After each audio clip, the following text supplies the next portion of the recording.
Hey, it's Bret Gregory, and I'm so excited to have you here with us. We've got an incredibly special treat for you today. So if you're just joining us, just go into the questions box and tell us what city and country you're tuning in from. Give a couple of shout outs here. Hey, Dave. Hey, Faith. How you doing? Good to see you here, Linda and Graham. Good to have all of you. So if you're just joining us, tell us what city and country you're tuning in from. Now, we have a really special treat for you today.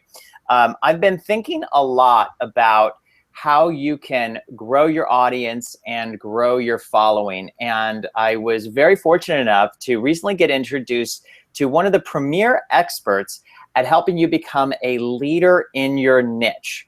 And I want to introduce you to my new good friend, Gordon Treadgold, who is absolutely the top expert in this area. And so just before we get into it, give a little shout out. Hey, Faith from Jacksonville. We got Jesse and Brenda and Dina and Felicia from Houston and Christus from Toledo and Chella's from Los Angeles. Welcome, everybody. So if you're just joining us, tell us what city and country you're tuning in from.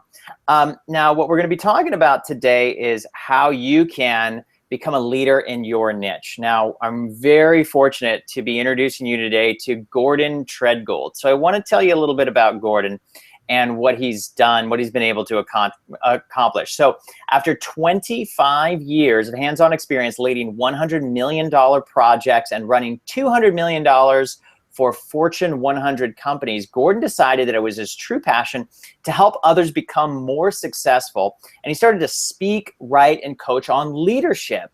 And what he discovered is that good leadership is really the key differentiator between success and failure in becoming a leader in your niche. And so Gordon is an Inc. magazine top 100 leadership expert. He's a speaker. He's a regular contributor to the Huffington Post and Business Insider, addicted to success, as well as a visiting professor at Staffordshire University, faculty, business education, and law. So I want to welcome Gordon Treadgold and say thank you so much for joining us here today.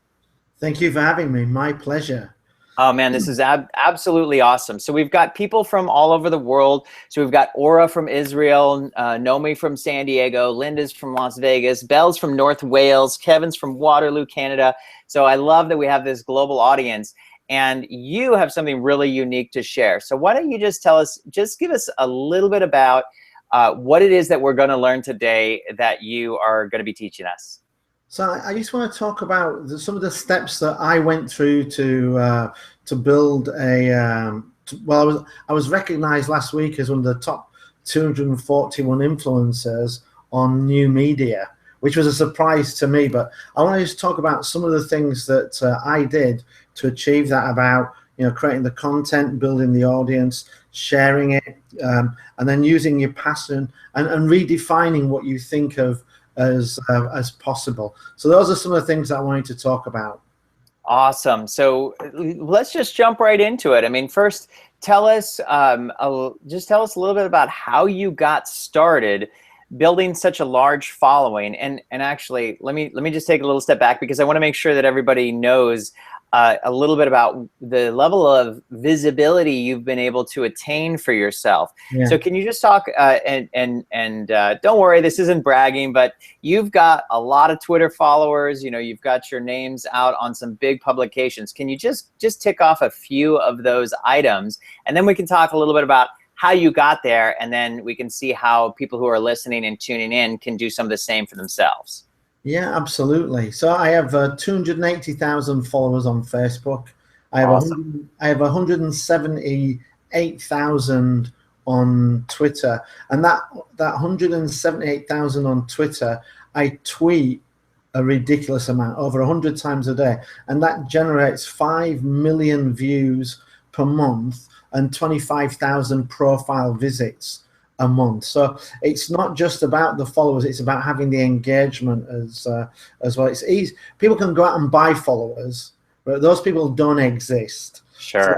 So that's just about bragging rights. It's not really about influence. And as you said, this got me recognized by Inc. magazine as a top 100 leadership expert. 18 months prior to that, I was a complete unknown And then 18 months later, I was number 90, 3 behind Bill Gates. Wow. And the leadership, people like John Maxwell, Dale Carnegie, Stephen Covey. I mean, Wow. for our American listeners, it would be like being on the top 100 American footballers list, and you've only just come out of college. I mean, I had no background in this at all, and it wasn't until I started putting myself out there that I got recognized. So from nowhere to significant global influencer within about a 2-year period it took me. That's amazing. So you became this huge global influencer.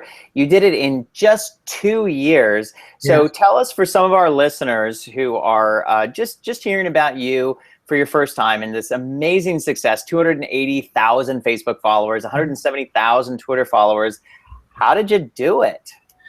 So I need to be honest about these things. And I was working. I was a senior vice president working in Germany, but and I was looking for another job. And somebody said to me, if you look for a job, they're going to Google you. So I thought, okay, I better go and Google myself.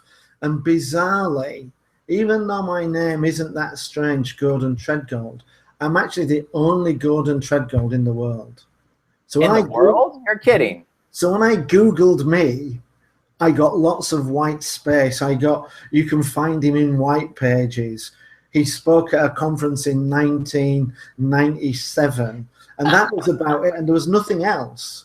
You were then getting onto combinations of Treadgold. It would be like Gordon Treadgold, but it would be like John Gordon and Barry Treadgold, and that's what Google was pulling back. Right. So I thought, crap, I need to fill this space if I want to get another job. It looks like I don't do anything. It was my LinkedIn page, and I'd always been passionate about leadership and wanted to write on leadership.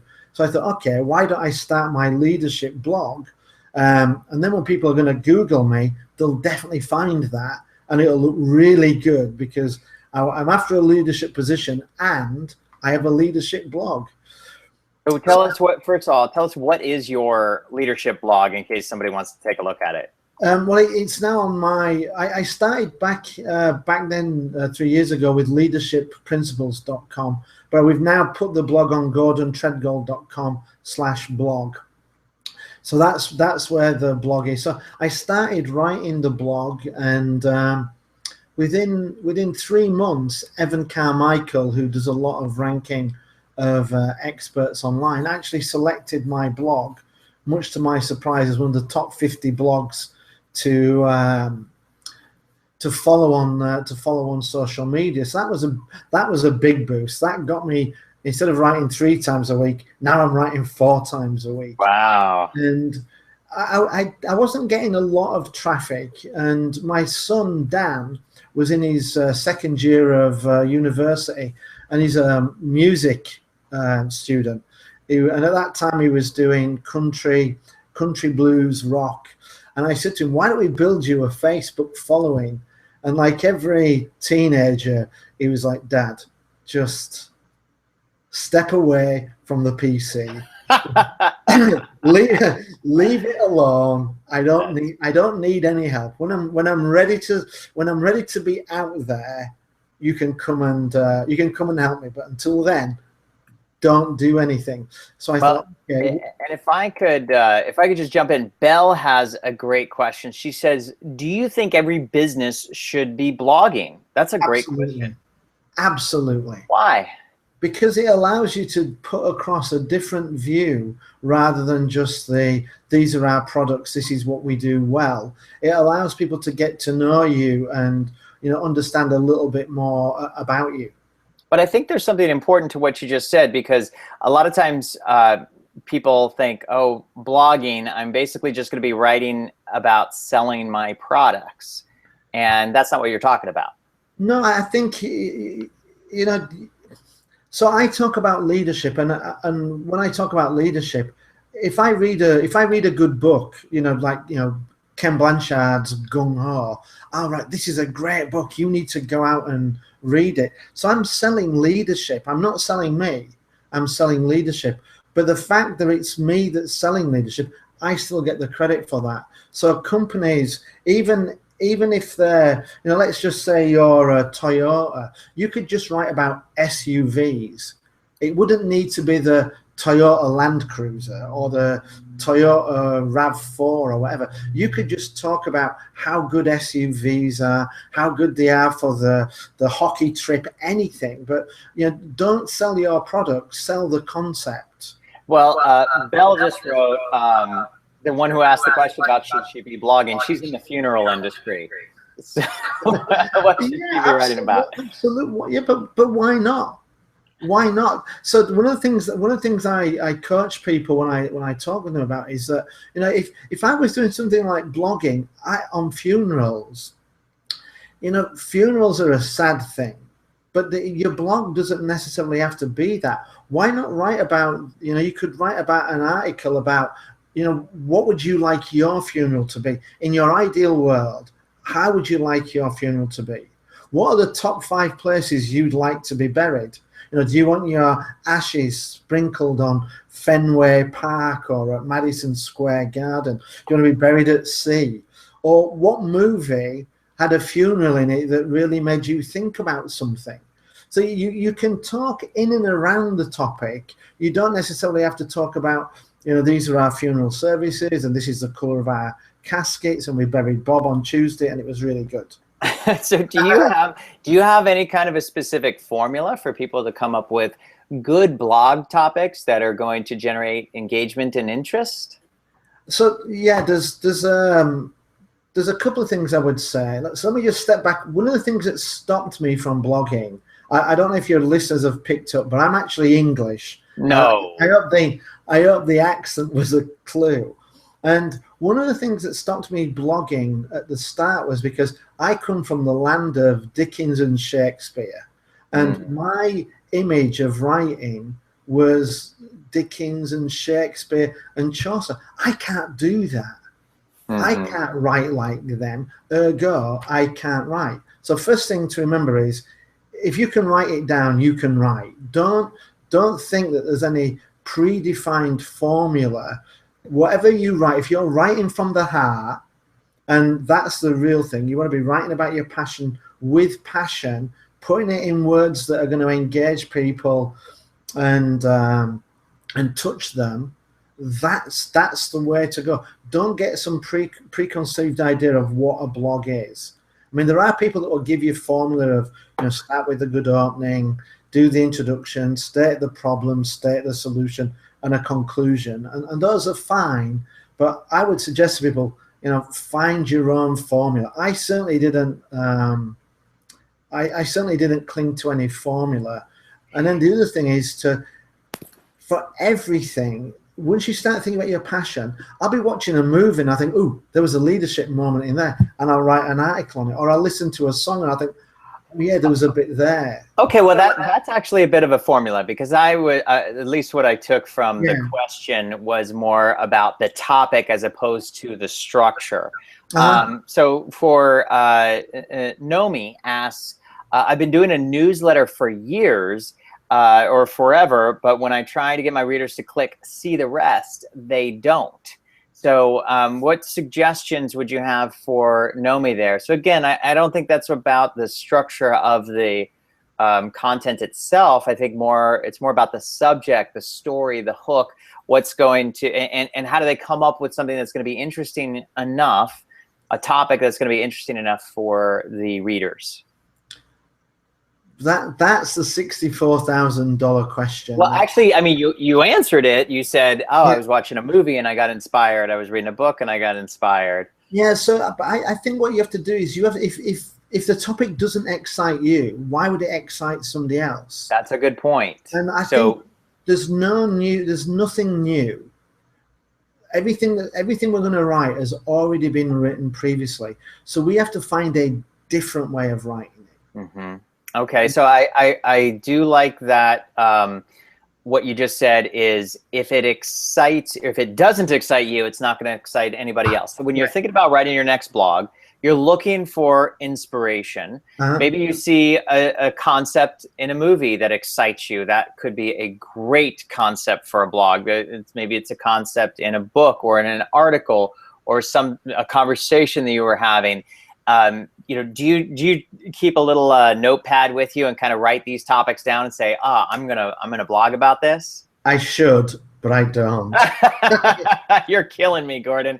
Well, usually what I do, if I get the idea, I start writing it immediately. What I have started doing is I have started emailing headlines to myself. Oh, okay. Well, wait, that's pretty interesting. Okay, so what I'm trying to do is I'm trying to help the listeners get something useful that they can go home and start doing right now. So let me tell you what I would do. You have to, once you open yourself, you'll start to get ideas, and if you can write immediately. If not, then just start taking the headlines. You know, think about it. So what I do is I email myself the subject line, and as you open yourself, you'll start to see stories everywhere. I read an article that I'd never on a topic I hadn't heard about before. I don't know if you know that Marilyn Monroe really helped Ella Fitzgerald get a big start. And I'm a big Ella Fitzgerald fan, and it said that Marilyn Monroe booked her into she called the owner of the biggest club in LA and said, look, she's brilliant. Give her a 1-week contract, and I'll come down every night for that week. I'll bring the press. It'll be a sellout. And wow, I didn't know this story. So then I wrote an article called 3 Leadership Lessons from Marilyn Monroe. Fabulous.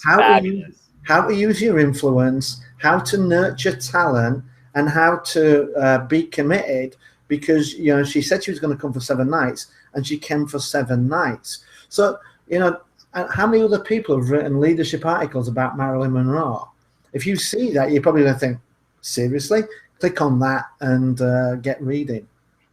Okay, so that's brilliant. So you found something that was a completely unique hook, a very intriguing story. It's exciting by itself. So I guess what I would say from what I'm just learning right now to anybody who's listening here, as you're out in your life and you know, you're reading, having a conversation, you're interacting with somebody, when you come across something that is exciting to you, intriguing, keep note of it, whether you want to email yourself a subject line or however you want to do it. But this is how you can take your blog that might otherwise seem like a mundane kind of newsletter and turn it into something that's exciting, intriguing, and gets lots of engagement and gets lots of people coming after you. I just want to read a couple of the comments that have been coming in, because there have been some good ones. Faith mentioned, after my scripting classes, I'm going to be testing out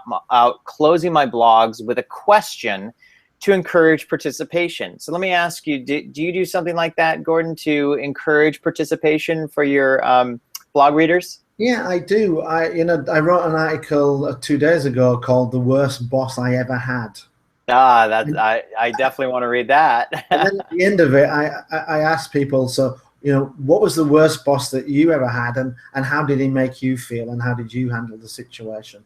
So you know, asking questions at the end is a good idea. They don't always generate interaction, but it's a good idea. And the other thing I would say about interaction is that, you know, that story about Marilyn Monroe, I really liked that. Yeah. And I got reasonable engagement on it. The stories that get great engagement are the ones when there are personal feelings in it. So things like, you know, when I wrote that article, I wrote 2 articles a day apart.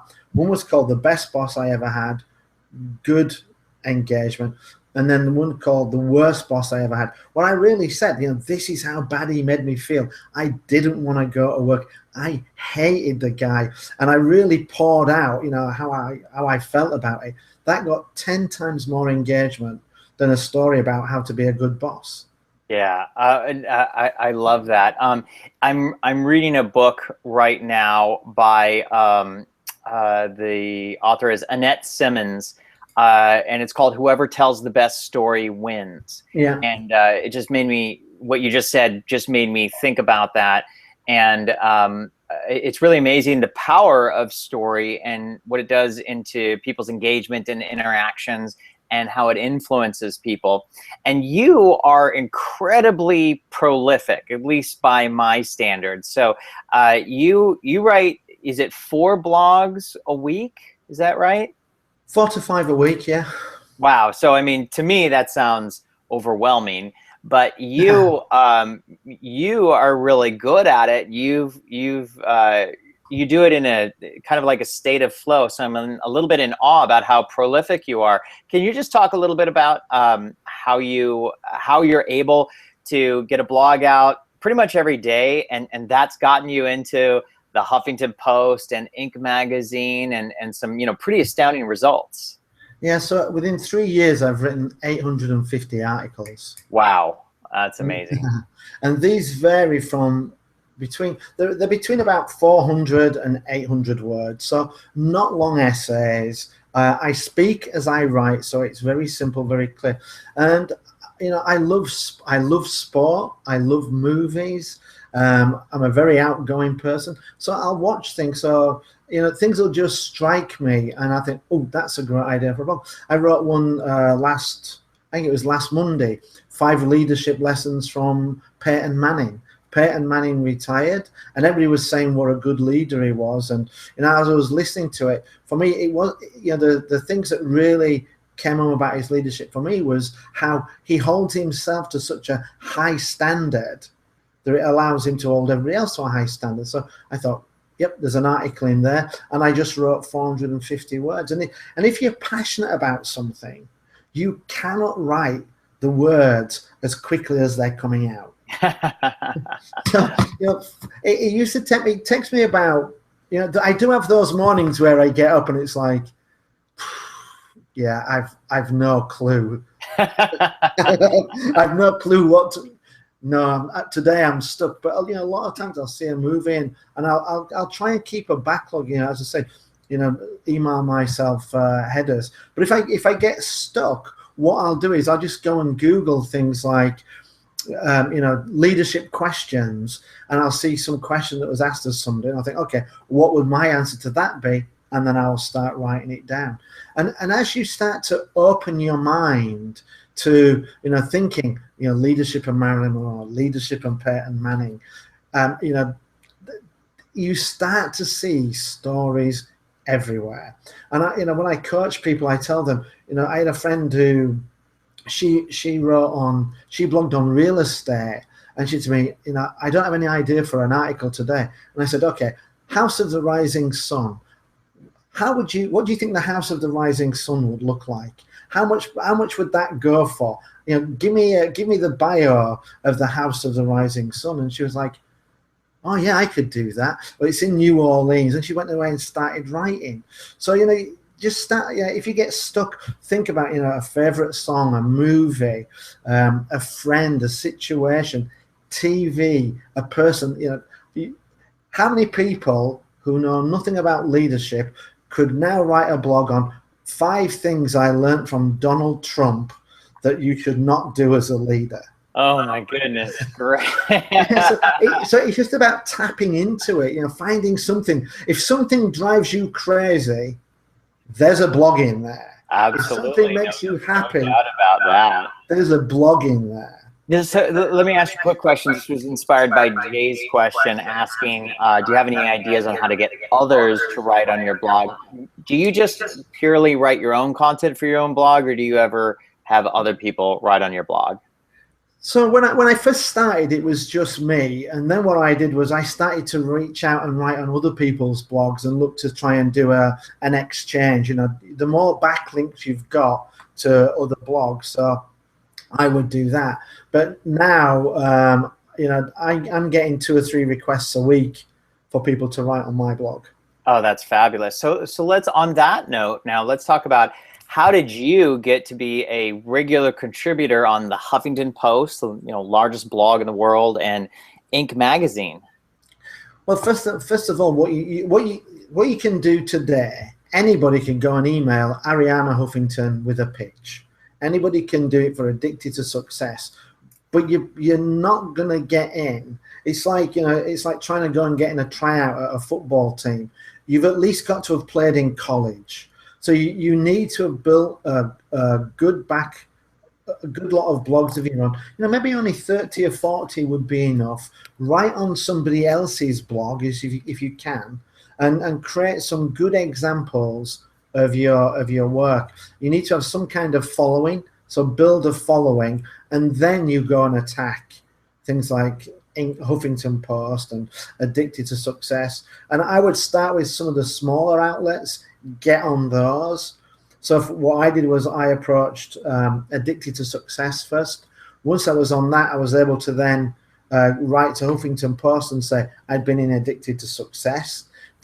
Then I was able to write to Inc. magazine and say, look, I'm in Addicted to Success and Huffington Post. So you're kind of building, so you build your own foundation, you write on somebody else's blog, then you write on a bigger platform, then you pitch for Huffington Post. And once you're on Huffington Post and Inc., then you go for Forbes, Wall Street Journal, whatever's the limit. But you've got to build up. You can't just write to Forbes and say, hey, I've got an idea for an article on 5 lessons to learn from Donald Trump with no background. Because with Inc. magazine, when I applied, they wanted me to send them 15, one article and 15 additional titles. People want to see that you're going to be a weekly contributor. They're not interested in one-off articles. That makes a lot of sense. They want a relationship with you. So build that body of work, build the following, and start writing on other people's platforms.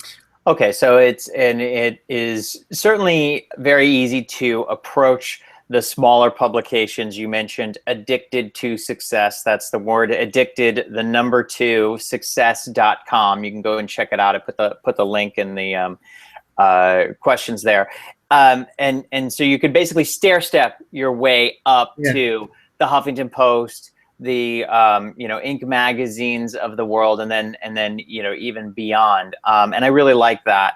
Let's talk about building your following, because that makes a big difference too. The more followers you have, the more influential you can be in your niche, the more you can be seen as a leader in your niche. Talk about, kind of the early days. You didn't always have 280,000 Facebook fans or 170,000 Twitter fans. Talk about your early days when you had 0 and how you got started.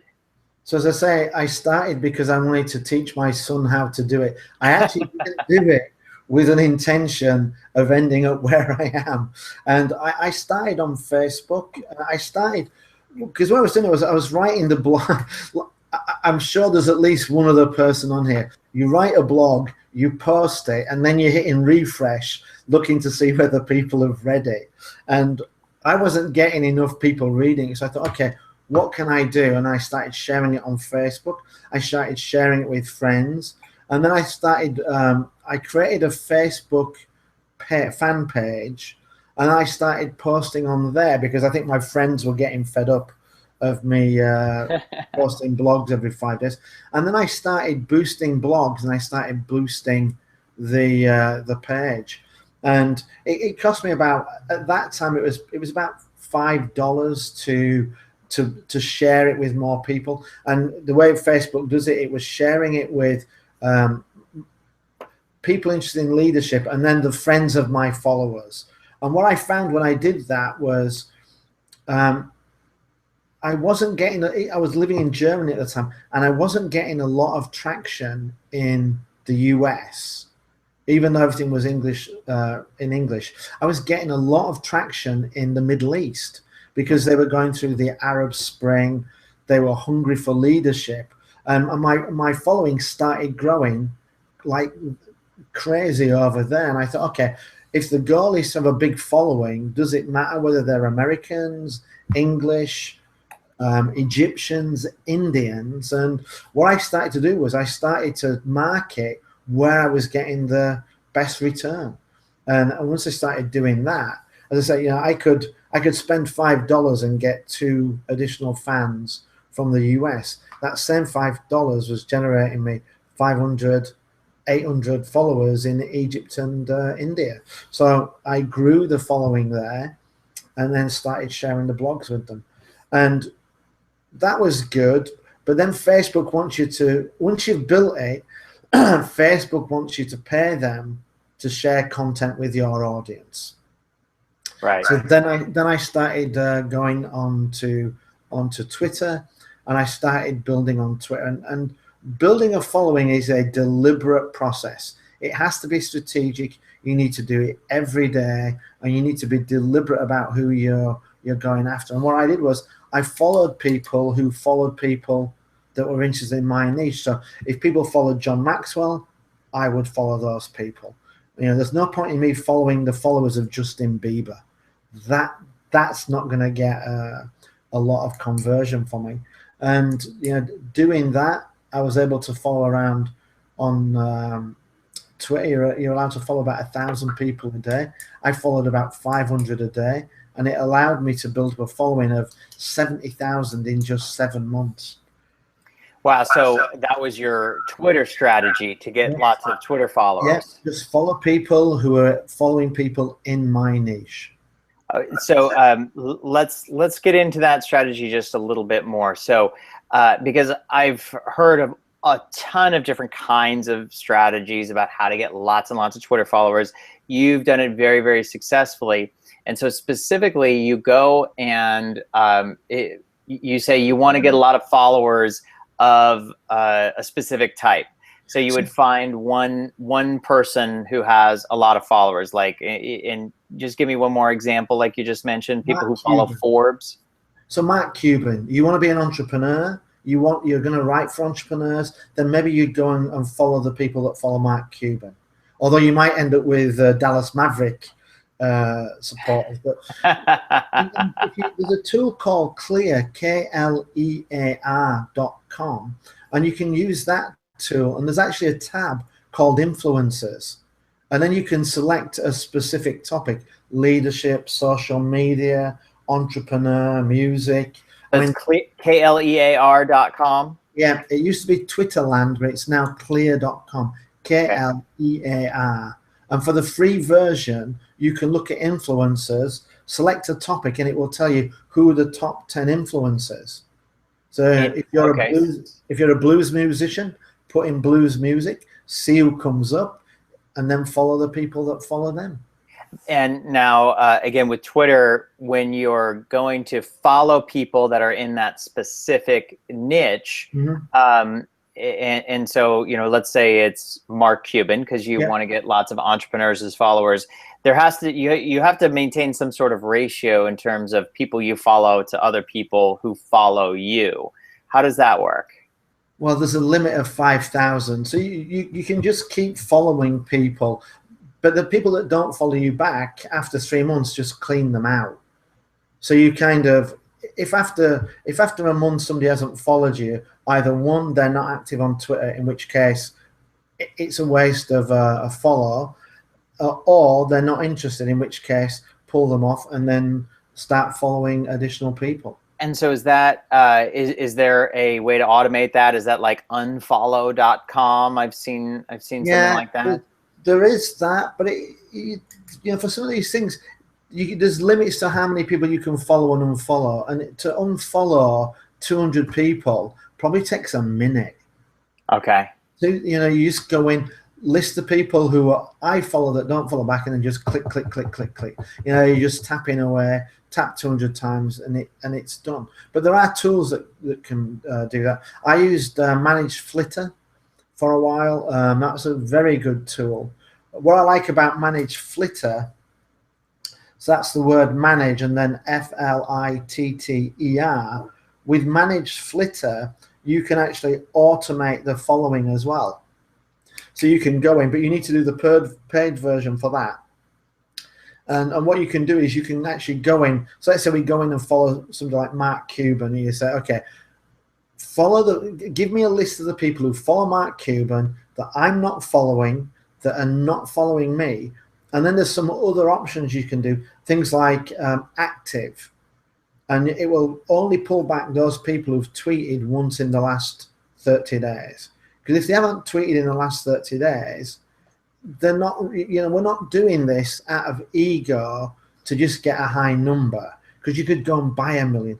You want engagement. So you need people who are active. So, follow people who follow Mark Cuban, who are active, and that will bring you back a list of, maybe 4,000 or 5,000 people, and then you can just go through and follow those. So they're in your niche and they're active.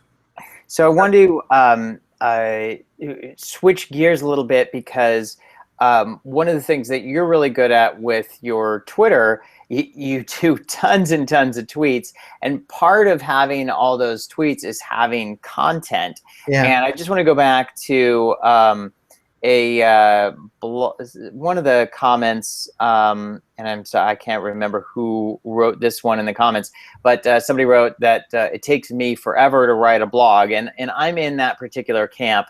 It takes me absolutely forever to write one blog, and so it's challenging for me to write a lot of content. Can you just kind of address what suggestions would you have for creating and being prolific with the content to somebody who's just not as prolific a writer? So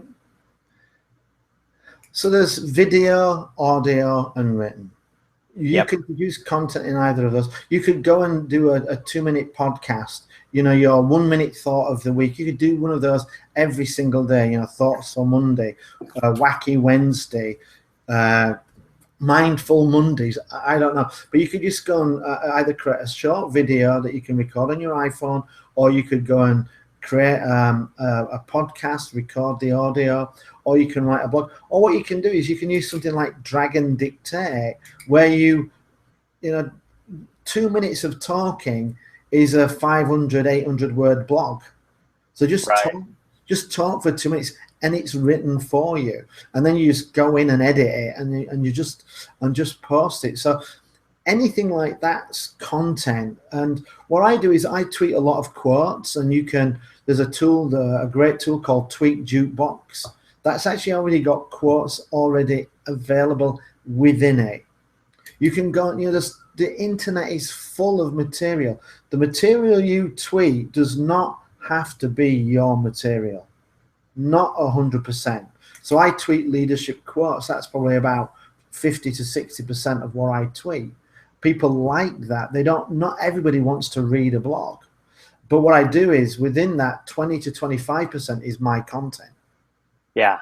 And what I like about one of the things you said, because I asked you this question before our interview started, I said, hey, what about a guy like me who doesn't like to write? And you said, do you like to talk? And well, yeah, I kind of do. And this is, you notice what we're on right now, this is content. Yeah. And I can retweet this content. We can take this video, I can put it on my blog. We could even break it up into sections and put pieces of it into my blog. And so I really liked that kind of response, as for the people who don't like to write, a lot of them like to talk. And then some people like audio, some people like video. And, there's so many different ways to create a significant amount of valuable content. And the thing is, if you're out there, you're watching, you have amazing content inside you that needs to get out. And Gordon's doing a great job here at helping you figure out ways to get it out there. And then he has done a brilliant job about taking those and slowly stair-stepping your way up on the larger and larger blogs, like we were talking about with the, you don't start at the Huffington Post, you work your way up there. Yeah. And so I really like that plan of layout of, so, it doesn't matter if you like to blog or not, you can create content, audio, visual, or written, and you can get it out there on, start out with addictedtosuccess.com and then work your way up to the Huffington Post and Inc. magazine. So I think, I think you've got some really great strategies there. What would you say right now is your biggest challenge that you're facing in creating this content and being the being recognized as the leader in your niche? I think the biggest challenge now is when I write on my own blog, people come and they'll see my last article, and so they'll read it, and that's okay. And I can pretty much write whatever I want. Now that I'm writing for the Huffington Post and Inc. magazine, now people aren't coming to read my article, they're coming to Inc. magazine. So now I've got to write an article that stands out against all of those people. And that's a different challenge. You know, I was just thinking what you were saying there about, you know, you almost start in little league with your own blog, then you go to minor league, then you go up to the majors. And when you get to the majors, you know, being able to pitch at 90 miles an hour on its own isn't enough. You've got to have something more. And at that level, it, you know, a lot of it's to do with the headline. You know, 50% of what gets people to click is the headline. That's what's going to get an article to go viral. So that's the challenge now. My challenge, it's almost now that I'm on Inc. magazine, now I need to become a good writer. Before I was prolific, I had tons of content and I'm just churning it out. Now it needs to be a better content, a better quality of content. Well, I think that a lot of people would argue that your content is really, really good. And you have a book out, right? I've written 3 books, but I've got one that's just come out recently. Yeah, Fast. So tell us about Fast. What is Fast? So Fast is my approach to. So I write on leadership, and a lot of time we talk about authentic leadership and value-based leadership, and leaders need to be nice, absolutely. But if you don't get the results, you're going to get fired. It doesn't matter how nice you are. It's all about results. And Fast is about a repeatable process. And it's the process I've used to build my following, to, you know, become recognized. And Fast is about focus. What does success look like? Being focused on the goal in hand. The A of Fast is about accountability. What are you going to do? Who's doing what? Then the S is about simplicity. So for me, it's about writing 400, 500 word blogs and just putting them out every day. That's my plan. 4 to 500 works every single day, just banging those out. And then the last part of Fast is about transparency.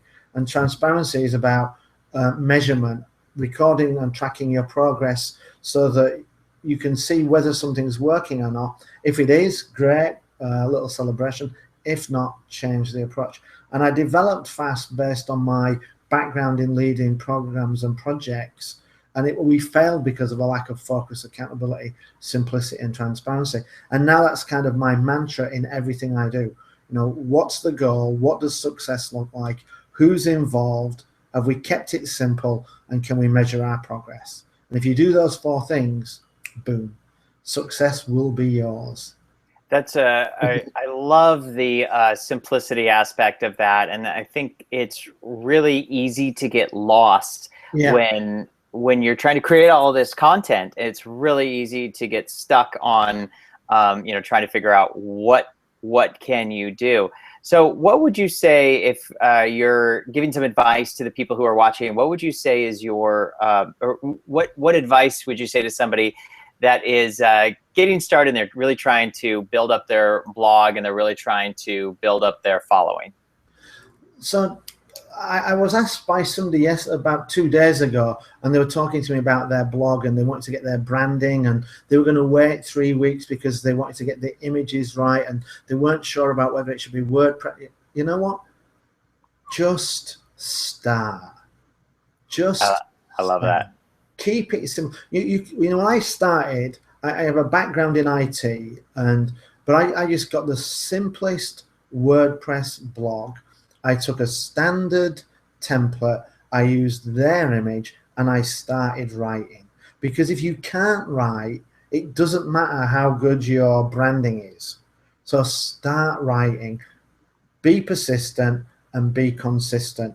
And we need to get our passion out. And what I found was that my first 20 blogs were all surface level. They were all okay, they were interesting, but it wasn't until I started getting to that 20th, 23rd, 25th blog, and you start, you know, because now you've got to look inside for ideas, because you've written all the obvious stuff.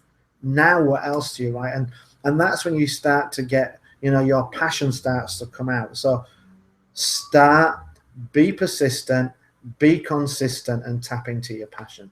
And I want to share, so you were telling us a little bit about your how you've developed such an awesome Twitter following. I'm going to put your Twitter link in here along with mine, so you guys can go and check out Gordon's Twitter page, and so you can see the how prolific he is and the kind of posts that he's doing. But it really falls into the FAST acronym that you just mentioned. And let's see, so Kathleen just rewrote it there: the focus, accountability, simplicity, and transparency. And I really like it. And then I also wanted to mention you gave a couple of really good links there to help people with their Twitter and help build their Twitter followings. You mentioned Tweet Jukebox, which is a really good one, and that helps you tweet a lot of. And I just signed up for it, and it's totally working. It's great, but it allows you to tweet on a consistent basis the powerful quotes that are out there, and that helps you gain more followers as you do more tweets. But it's tweets with some substance. It's not just tweeting funny cat videos, which I appreciate very much. And so that's good. So let's see, what would you say is I had another resource for people as well. Go ahead. One that I've just started using, and it's called Co-Schedule. How do you spell that? CO and then schedule. Co-Schedule. So there's no hyphen or anything in there? No. All right, so let's put that link in there. That is a headline checker. So you'll write my blog title is going to be, "Today I want to rule the world. I think I can do it." And it will actually come back and it will give you a score. And anything that's over 18 above is a good score. And it tells you whether the words are passionate, whether they're unusual. So you can actually play around with it until you get a better headline. That's great. Wow, I love that. CoSchedule.com. So I put the link up there in the questions and in the chat box. That's great. Fantastic. I love that. Now, you have also a resource for us. You have a free gift to give away because, again, you've been able to develop over 170,000 Twitter followers, which by all objective measures is very impressive. And you put something together. Can you talk a little bit about what you put together for us? Yeah, what I did was I went back and I looked through my Twitter feed, and I took out the 15 tweets that have had the most engagement, likes, and retweets. And then I think there might be one or two of them that might be a quote from me, but generally it's an image and a quote that has been very, very well received. So I've done this before with my Facebook followers, and we have 2.4 million Facebook fans, and I went back through and I found my most viral posts and I gave them away for free, and it worked amazingly well. You've done something similar here on Twitter. Yeah. And so how can our listeners get access to your top 15 most viral tweet download? Well, we created a link that's called mostviraltweets.com. Let me post these. www.mostviraltweets.com. Love it. And what can people expect on that? They'll get a download of a Word document with the 15 most popular tweets that I've done, an image and the text that went with it. That is awesome. Fantastic. So please go and download. So if you want, somebody who's built up as a leader in their own industry and teaching you how to become a leader in your own niche, developed 170,000 Twitter followers, and has went and curated his top 15 all-time most viral tweets, and he's going to give that to you for free so you can go and recreate it and do your own. And I can't tell you how well that works because I've done that on the Facebook side of the equation. And when you have proven, tested, viral content, you have the best chance of getting it to be viral when you go and post it as well. So that is really awesome. What are some, so we just have in just our last like 2 minutes here, any parting words of advice that you would tell, inspiration advice that you would tell our listeners here? Yeah, I think the other thing, once you start putting all the content out, you've got to put bits of you out as well. So that as you start to share personal stories and personal experiences, because people engage with you, they're not just engaging with the subject. So they want to get to know a little bit more about you, and you know, start sharing some of that stuff. I run marathons, and I often share little videos of me looking worn out after a run, and you know, giving people updates on that, and that proves to be really popular. I get a lot of engagement on the personal stuff. So build that following, and then start getting personal with them. That is awesome. I really think that you've given away some just terrific information here, and thank you, Gordon. Do you want to also just tell us your website and tell us how else we can get in touch with you? Yeah, so I'm Captain Simplicity. My website is GordonTreadgold.com with at Gordon Treadgold. GordonTreadgold.com. I'm also going to do another post here. If you want the replay of this video, so you can click on the link that I just posted here on your Facebook events. Let me see here. I just want to make sure. Oh, I got to put www. Click on, if you want the replay for this video, click on the link that I just posted there, and you can get the replay for this video. You can find Gordon on twitter.com/Gordon Treadgold, and I'm going to do that little post right here. And then you can also find him on his website, www.gordontreadgold.com. Hey, Gordon, thank you so much. This was very enlightening for me. I can tell there was a huge amount of engagement on this, and I think people are really excited. So thank you for taking the time to be with us today. My pleasure. Yeah, this was really awesome. So thank you, everybody. Tweets anything, I'll retweet that out and share that with my followers as well. And he's got a lot of followers, so make sure when you do a tweet, tag Gordon Treadgold. You can also tag this interview, and he'll retweet it, and it'll get seen by a whole lot of people. Thank you so much, Gordon. Again, if you want this replay, click on the link, the Facebook event link that I'm putting in there right now, and that'll get you access. That'll show you how to access the replay. So click join on that Facebook group. All right, until next time, much love, everybody. Thanks again, Gordon. Have a great one. Namaste. Thank you very much. Namaste.